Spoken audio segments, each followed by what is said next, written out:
Olá, aluno, sou a professora Flávia, bem-vindos à nossa série do capítulo 2 da disciplina Aspectos Sociais, Políticos e Legais na Educação.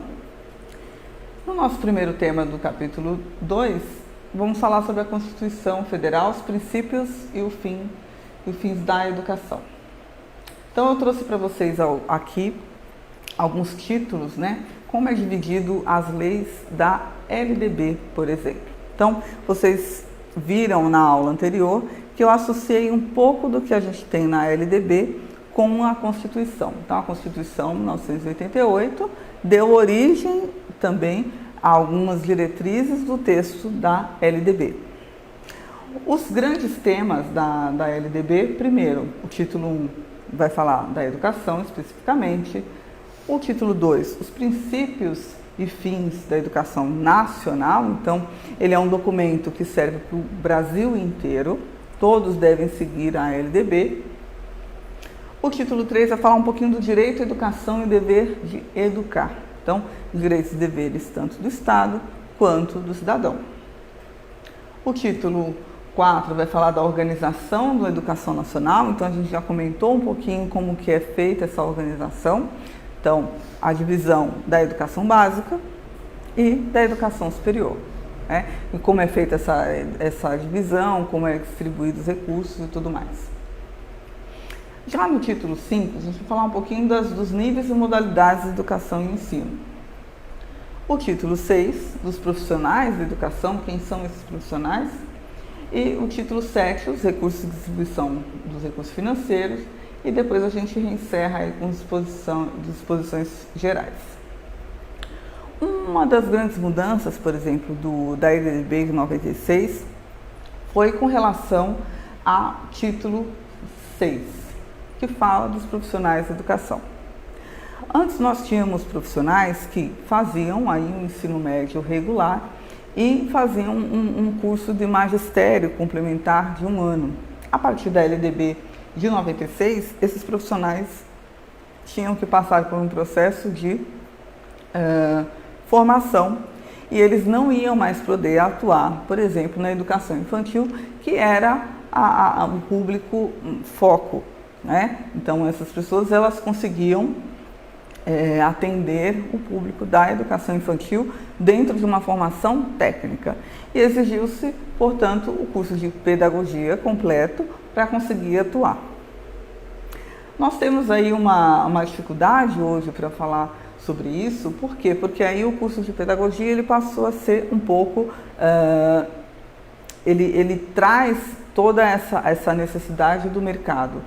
O que ele é hoje, ele é reflexo da necessidade do mercado. Então, o pedagogo hoje ele pode trabalhar tanto na educação infantil, no ensino fundamental, ele pode trabalhar na gestão, na orientação pedagógica, na supervisão pedagógica.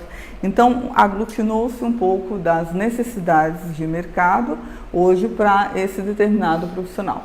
E separou-se um pouco dessa questão de deixar para o ensino técnico a opção desses alunos que eram da educação infantil.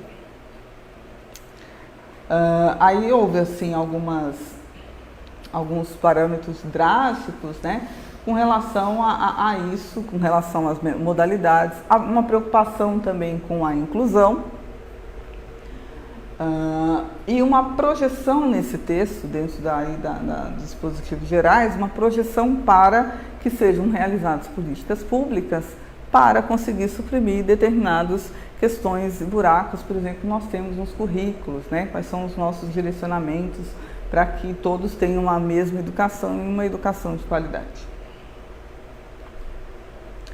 Então, essa lei ela foi promulgada em 1996, ela veio de uma legislação que eles consideram um pouco democrática, porque a última havia sido feita na época de ditaduras, então tinha algumas restrições.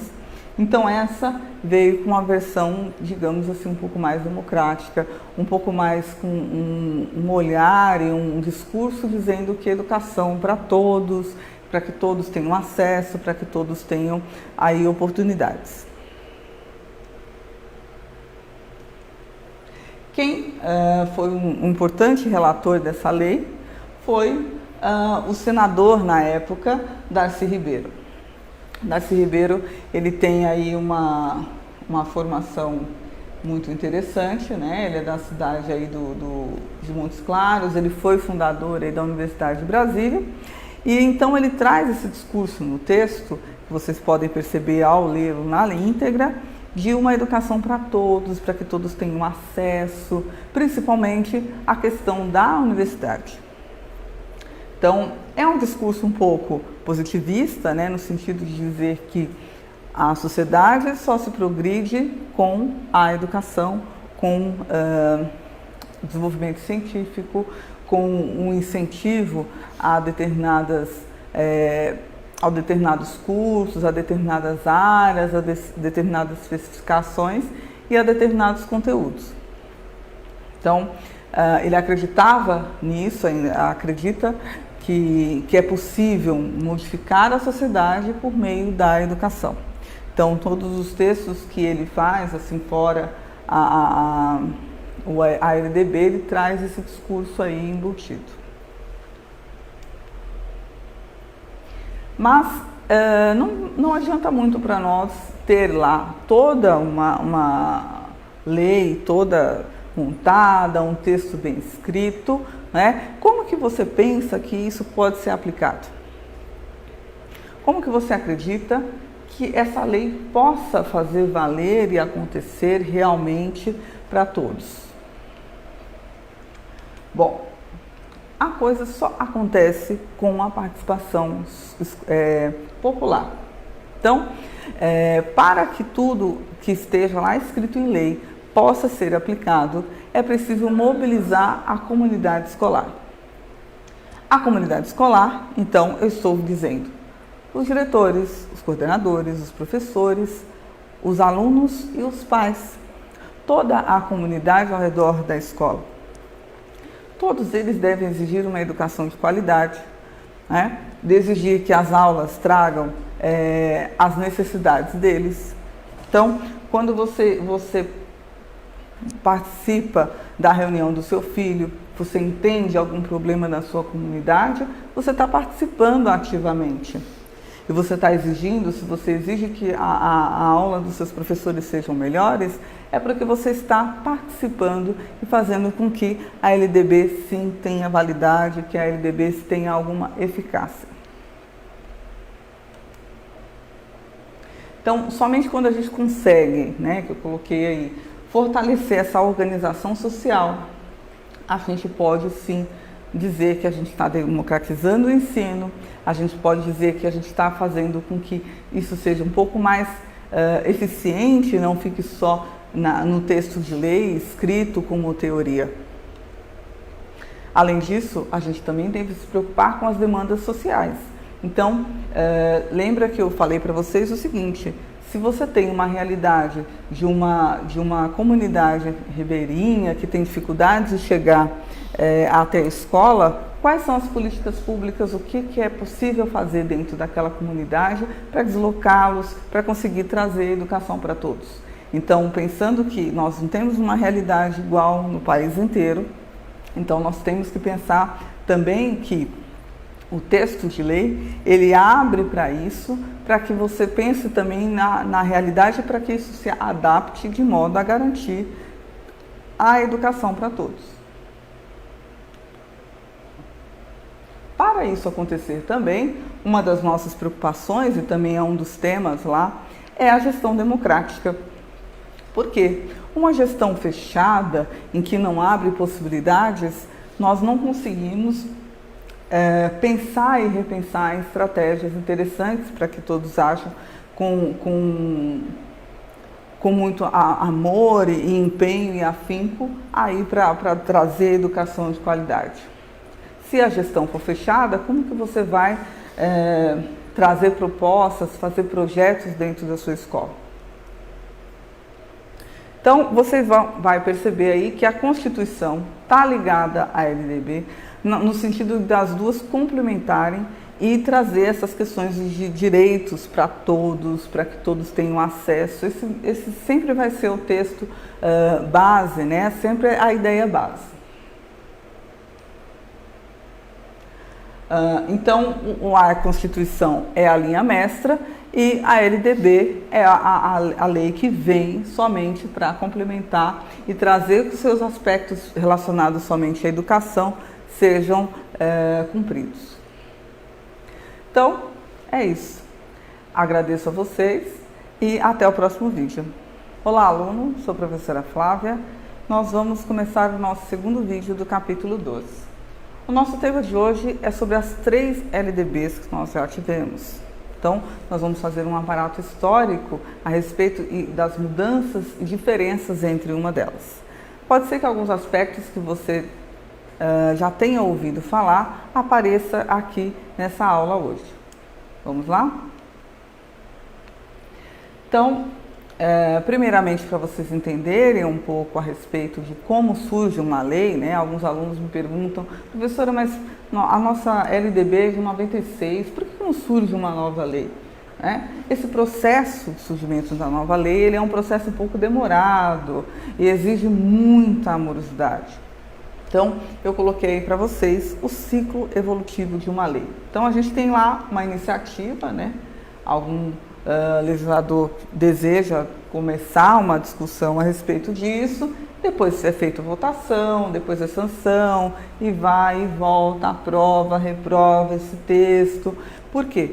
Porque muitos dos aspectos de uma nova lei devem ser comparados com a Constituição. Então, se tiver algum aspecto na lei que seja contra a Constituição, então, geralmente esse texto vai voltar, vai precisar adaptar, e assim por diante. Então, para ser aprovada a lei, a gente deve levar em consideração se ela é constitucional, né, se está dentro do texto, se ela tem uma relação direta com a Constituição, se ela não é oposta à Constituição. Vai levar em consideração a oportunidade, então a necessidade social, é preciso modificar a lei, por exemplo, das diretrizes básicas da educação, qual que é a necessidade social?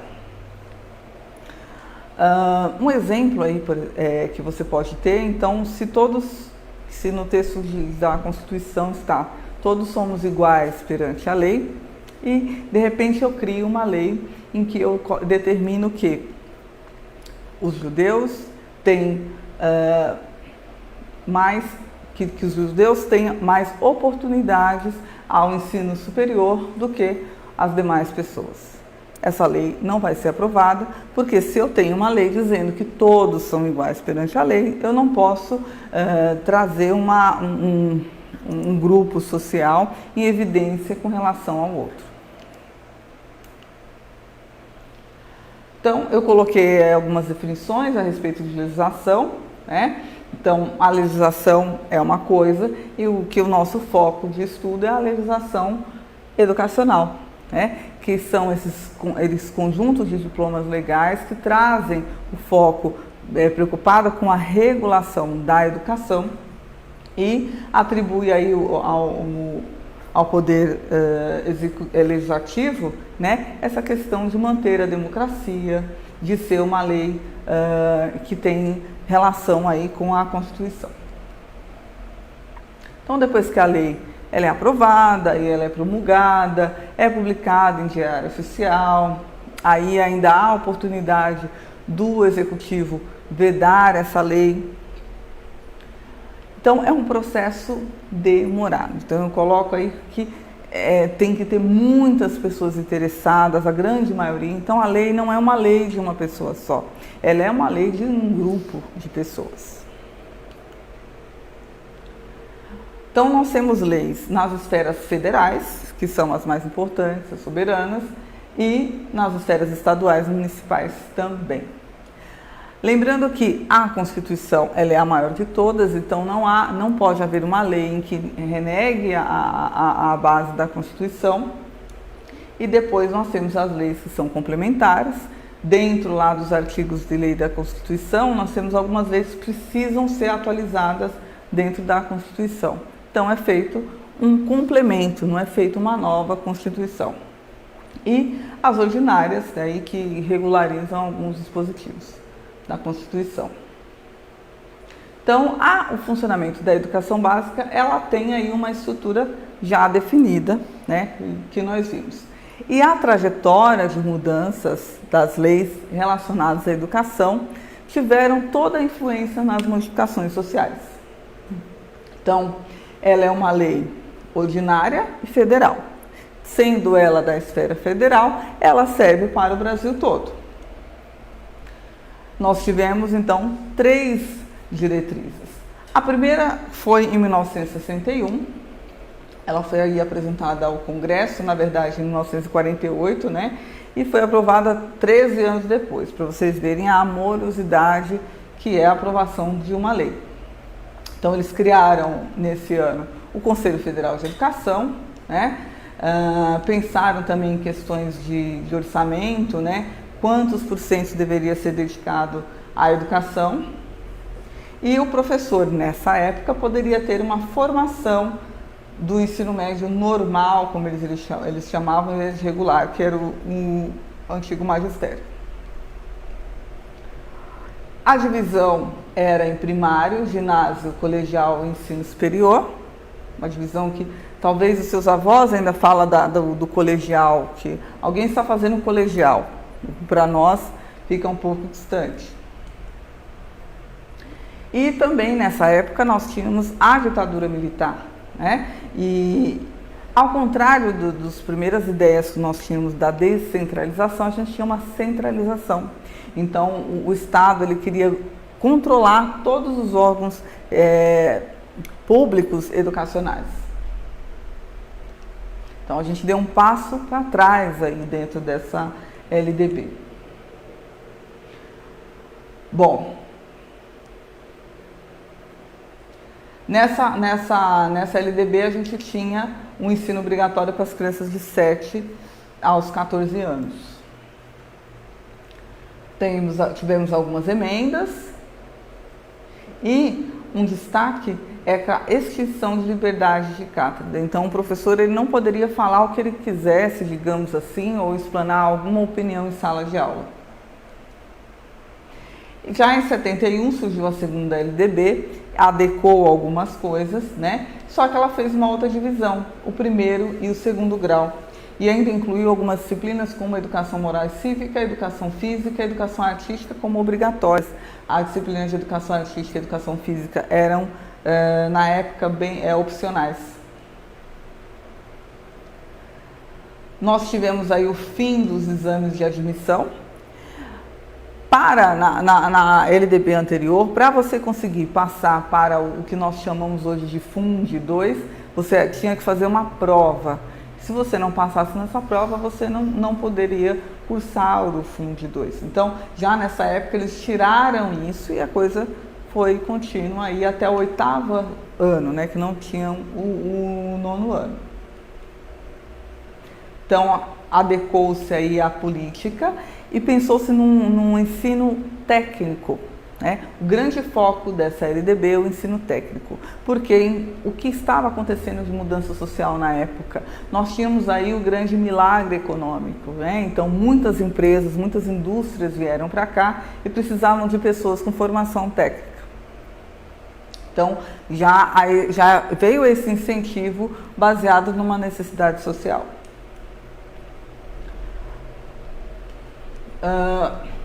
Então, não era obrigatório você fazer o ensino médio para você conseguir fazer o ensino técnico. Bastava você ter o ensino fundamental, saber ler e escrever e executar determinadas tarefas.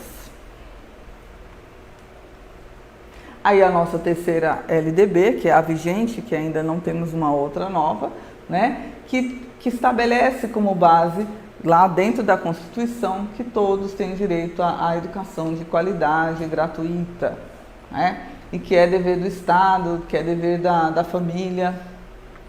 Traz aí as diretrizes curriculares nacionais e determina uma carga mínima para todos os níveis.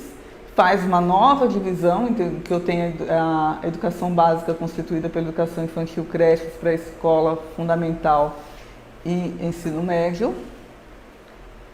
E traz algumas regras também para a educação superior. Muito obrigada a todos e até o próximo vídeo. Olá, aluno! Eu sou a professora Flávia e nós estamos no nosso último vídeo do capítulo 2. No vídeo de hoje, nós vamos falar sobre os títulos da LDB. Então, nós já vimos aí o detalhamento da associação entre a Constituição e a LDB, vimos a estrutura da LDB e agora eu volto novamente para a estrutura da LDB depois que você já tem esse histórico de todas as LDBs que nós já tivemos. Então, entrando no detalhamento, né, e aí vocês vão me perguntar, professora, eu preciso ler toda a LDB? É necessário. Todo educador precisa ter acesso a esse texto, precisa ter propriedade desse texto. Então, saber a divisão desse texto, dos seus capítulos, dos seus títulos, quais são os seus focos, o que eu posso encontrar, aonde eu vou encontrar. Se você vai estudar determinada lei, você vai ter que lembrar, por exemplo, em que capítulo, em que título está esse princípio em que fala por exemplo, das regras dos profissionais da educação. Quem são os profissionais da educação? Quem pode dar aulas, por exemplo? Então, por exemplo, quando você fizer um concurso ou você fizer uma prova que vai exigir determinada formação e você vai olhar lá na LDB e falar realmente está de acordo com o que a lei exige. Tá? Esse é um exemplo. Lá no nosso primeiro título, onde fala, ele já é nomeado assim, da educação, ele vai trazer um pouquinho de alguns aspectos, e eu vou fazer aqui um resumo para vocês, ao invés de fazer a leitura da lei propriamente dita, mas fazer um resumo de cada um dos títulos, do que está falando, que tipo de artigo que você vai encontrar lá. Ele vai falar um pouquinho da questão de que tipo de instituição formal é essa. Que local pode ser uma escola, por exemplo? O que a lei está regulamentando que você precisa ter como estrutura para ser uma escola?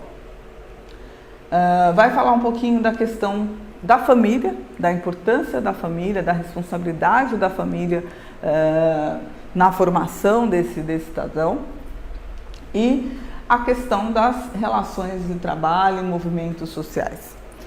O texto ele vem aí, traz um pouquinho do resquício da LDB anterior, de 73. Por quê? Porque ele fala um pouquinho da formação do cidadão para o trabalho.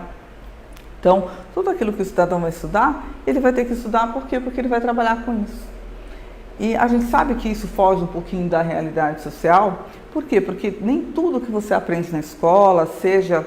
E aí eu dou os exemplos da matemática, né? Você aprendeu a Bhaskara um dia. E quando que você vai utilizar a Bhaskara? Algumas profissões utilizam, outras não utilizam.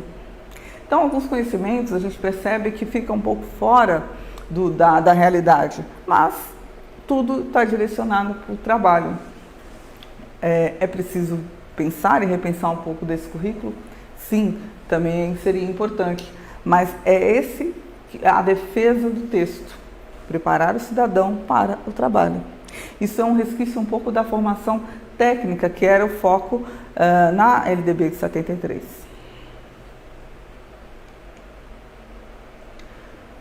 O segundo título, ele vai ser intitulado como dos princípios e fins da educação nacional.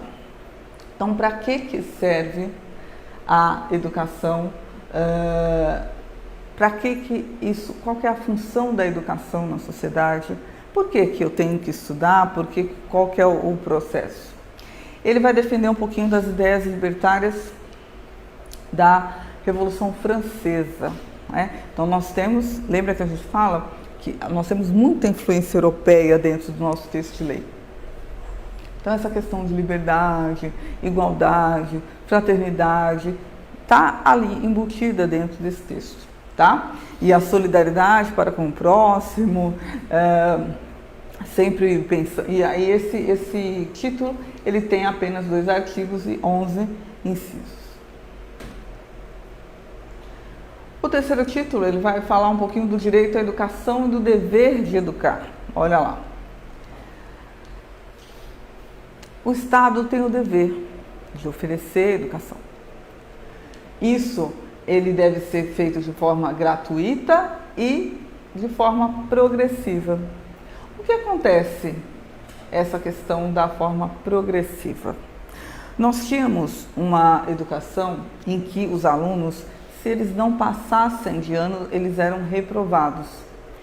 E aí, com tudo isso, nós tínhamos uma evasão escolar muito grande e uma diferenciação de idade. Então, nós tínhamos uma sala, por exemplo, de 30 a 40 alunos do primeiro ano, com alunos de 14, 12 anos, juntamente com os alunos de 7, 8 anos. Por quê? Porque havia repetência. Nesses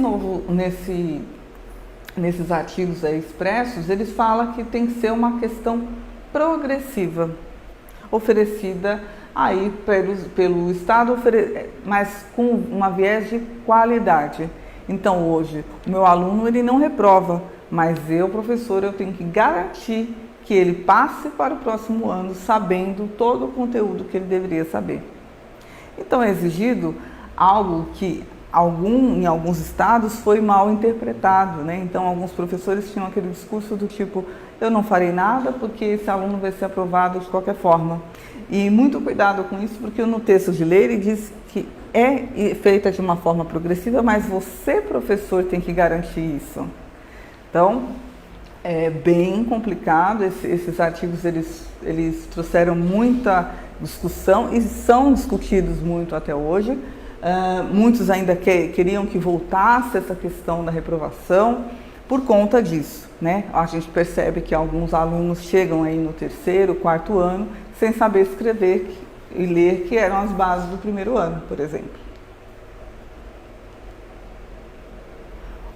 O próximo título vai falar da organização da educação nacional, né? Então, aquela estrutura que eu mostrei para vocês, em que os municípios são responsáveis pelo ensino fundamental e educação infantil, a esfera estadual responsável aí pela educação básica, menos a educação infantil, e a esfera federal responsável pelo ensino superior.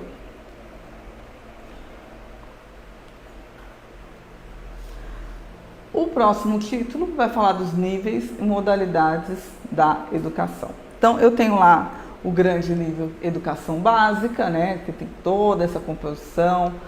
Qual que é a finalidade da educação superior, né, que tem toda aí uma responsabilidade de trazer essa questão científica e progresso para o país. O próximo título, eu já até comentei um pouco com vocês, que vai falar dos profissionais de educação. Quem são os profissionais que podem trabalhar, por exemplo, dando aula de português, dando aula de matemática, dando aula de ciências, história, geografia? Quem são os pedagogos? O que é exigido para que público que ele trabalha? Então, é exigido também que nessa formação haja teoria e prática. Então, por exemplo, você no seu curso de licenciatura, você terá que fazer estágio, porque você precisa compor dentro da sua formação a parte prática. Onde está isso? Está lá expresso no texto de lei. Tá? Um outro aspecto também, por exemplo, a lei exige determinadas formações, né? Nós veremos aí um pouco mais à frente que há a possibilidade de a gente ter escolas que sejam em tempo integral. Só que o texto de lei, ele não comporta dizendo como que deve ser a formação desse profissional de outras disciplinas, né, que não sejam as tradicionais, por exemplo. Então, isso é bem discutido e bem questionado.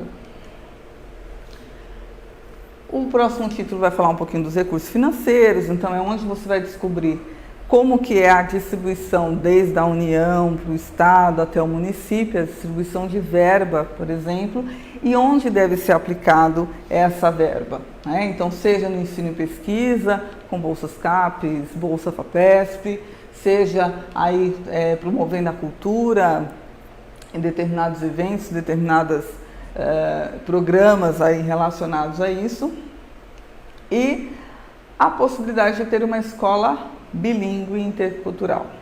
Então, trazer também, o documento deixa em aberto, né? Então, nós temos lá dentro do currículo tradicional o inglês, mas a gente poderia ter um outro idioma. E aí, Ele termina aí com as exposições gerais, né, onde ele descreve um pouquinho dessa distribuição de recursos, quais são as projeções que eles querem determinar. Então, o texto da LDB ele se torna um pouco atual porque ele faz essas projeções de necessidades sociais.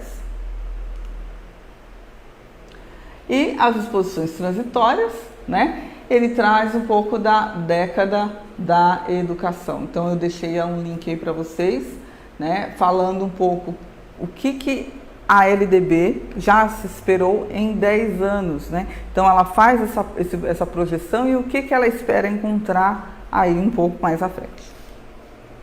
Muito obrigada e até o próximo vídeo.